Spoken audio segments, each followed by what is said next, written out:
Необхідно створити гуманітарну повітряну зону над Україною, щоб російські війська не могли бомбити мирні українські міста та убивати людей. Також світ потребує нових форматів взаємодії, щоб разом зупинити агресора. Про це заявив президент України Володимир Зеленський під час виступу на саміті Об'єднаного експедиційного корпусу у Лондоні. Він поділився своїм баченням, як можна зупинити війну Росії проти України та створити нові гарантії безпеки та людяності. Зрозуміло, що Україна не є членом НАТО, ми це розуміємо, ми адекватні люди. Роками ми чули про нібито відкриті двері, але вже почули також, що нам туди не увійти, і це правда, і треба це визнавати. Я радий, що наш народ починає це розуміти і розраховувати на себе і на наших партнерів, які нам допомагають. Потрібні нові формати взаємодії, нова рішучість. І якщо ми не можемо увійти у відкриті двері, то ми маємо співпрацювати з такими спільнотами, з якими ми це можемо, і які будуть нам допомагати, нас захищати, наприклад, ваша, і мати окремі гарантії. Ми би хотіли мати надійні гарантії, які співпрацюють для нас, а отже і для вас. При цьому, заявив Зеленський, незважаючи на санкції, країна-агресор продовжує відкрито погрожувати Україні та усьому світу про подальше розгортання війни. Тому що світ мовчить через захоплення російськими військами 2 атомних станцій. На ринку Росії досі працюють низка міжнародних компаній, а деякі просто вичікують і не звільняють співробітників. Потрібна заборона для російського флоту користуватись портами світу, потрібне повне відключення російських банків від СВІФТу, потрібне визнання російської держави терористом, бо це так і є. І потрібно ембарго на будь-яку торгівлю з Росією. Ми наголошуємо, це потрібно для нас, але це потрібно і для вас, так само, як для всього світу, для миру в Україні і в Європі.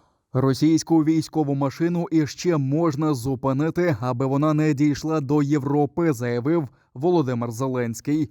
Для цього, крім нових санкцій проти Росії, Україні необхідна зброя, літаки та ще більше військової техніки, яку надають країни-партнери, заявив президент. Але обсяг, який ви даєте, він великий, але його складно оцінити, коли ви не у нас і не розумієте до кінця, просто не знаєте. І тут немає ніяких до вас питань. Просто обсяг, який ви нам даєте на тиждень, ми використовуємо за 20 годин. Ось чому трофеї, ось чому складна боротьба. Бо така війна, і війна жорстока, і бо тут стільки окупантів. Наші військові називають їх саранча. По-іншому просто немає. На одну людину мінімум 10, 20, 30 людей. На один наш танк, на сьогодні на один наш танк 100 їхніх.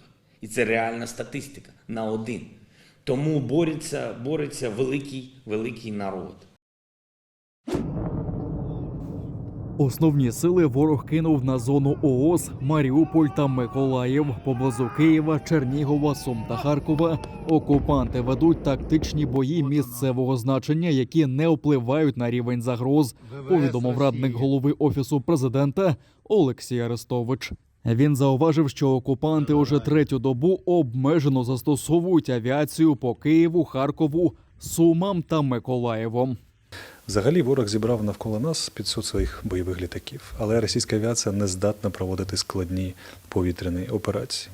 Для цього потрібно багато років навчання і багато грошей, чого у них нема.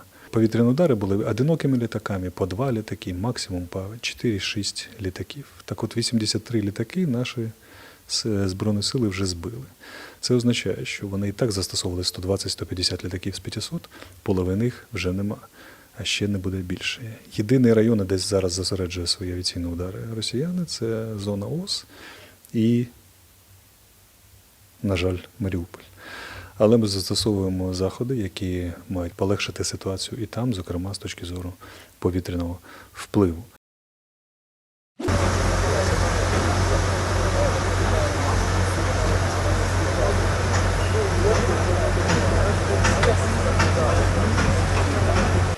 Троє людей загинули внаслідок атаки московитів на київські багатоповерхівки. І ще щонайменше 5 травмовані. Такі дані Державної служби надзвичайних ситуацій. У досвіта близько 5 ранку снаряди окупантів влучили у 2 житлових будинки у Святошинському районі столиці. Скочила и ноги тухли, пальто на плечи, и бегом узнать, и все, и больше я не поднялась. Приезжали с этой вот машины, вон там подняли, видите, стоит, и на такой нас оттуда сняли, 3 человека. 9-поверхівка зазнала пошкоджень. Рятувальники побороли кілька локальних займань. Значних руйнувань зазнала 16-поверхівка. Полум'я охопило усю будівлю. Ще до прибуття рятувальників на допомогу прийшли сусіди. Много было очень пострадавших, да, и бабушка, у нее там была и рука, и нога переломаны, мы ее со 2-го этажа спускали по лестнице там втроем. Вот. Потом уже скорая приехала, и потом уже приехала пожарная, то мы уже ничего не делали, уже пожарные работали. Мер столиці Віталій Кличко заявив, що люди, які втратили житло, можуть знайти тимчасовий прихисток у найближчій школі чи дитячому садочку.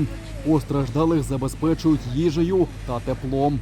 Рятувальникам вдалося витягнути з понівечених окупантами осель близько 50 людей. Кияни не мають сумніву, їхні помешкання атакували навмисне. Здесь старые дома, здесь в основном пенсионеры живут, годами уже живут, то есть поколение в поколение. Здесь детский садик, школа. Ну какие здесь военные стратегические объекты? Здесь ничего нет. Или на поликлинику. Вот Ни я полигона, ничего здесь нет. Это самый обычный район. Потужною вибуховою хвилею вибито вітрини та шибки у навколишніх крамницях. Пошкоджено торговельний центр. Я б сказала українською мовою, такою дуже доброю, щоб пішов він би на 3 букви. Злость я чувствую, їм тут нема що робити. Їм тут нема що робити, чесно. Вибухи лунали ще у 2 районах Києва. Ударною хвилею також пошкоджено вестибюль станції метро Лук'янівська. І ще один снаряд прилетів до приватного сектора на Осокорках. Зайнявся приватний будинок. Постраждалих немає.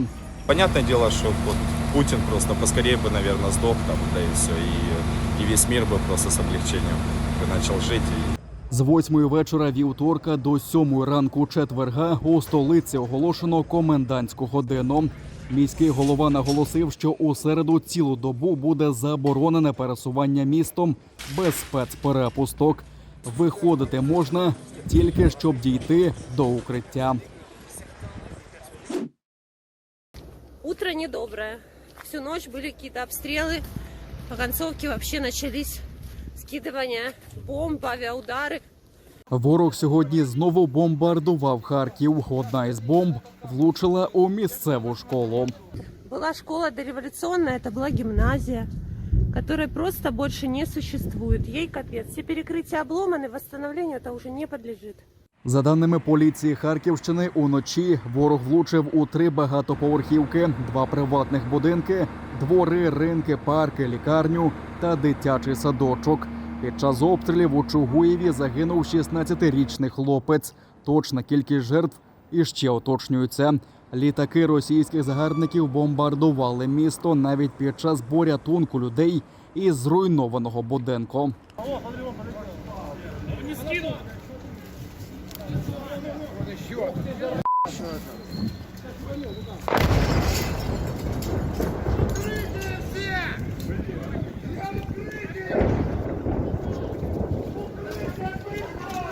Обстріли міста не припиняються. Уже знищено 600 будинків. Без даху над головою залишилися тисячі людей. Але наші воїни дають гідну відсіч окупанту та нищать його у передмісті та селах Харківщини. І доказ цьому оця колона орків біля Старого Салтова. Вот вам русские свинособаки. Вот ваша техника. И ваши дохлые Солдаты валяются вокруг, гниют.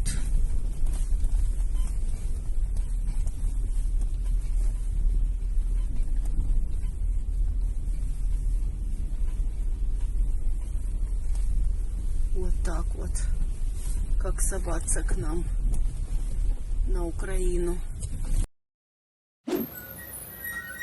Навіть попри війну на Росії не вщухають судилища над кримськими татарами. 17 років у колонії суворого режиму вимагають окупанти для Еміля Зієдінова. Про це повідомив адвокат Айдер Азаматов після засідання Південного окружного військового суду. Крім абсурдного звинувачення у тероризмі та низки суперечностей, окупаційний суддя дозволив собі суперечки з адвокатами та хамство. Государственные обвинители, даже при допросе некоторых свидетелей, пользуются вопросами, которые задает защита, а в последующем используют их в своих допросах. По сути, занимаются плагиатом. Мы со своей стороны не собираемся заниматься плагиатом. У нас иная совсем позиция, иное мнение касательно этих обвинений. И наши прения направлены не на гособвинения, а направлены исключительно на защиту наших подзащитных. Україну не здолати, і це довели на тимчасово окупованій Херсонщині. Аграрії із села Чулаківка вийшли на роботу у поля. Колону тракторів, яка рухалась по дорозі, прикрашали прапори України.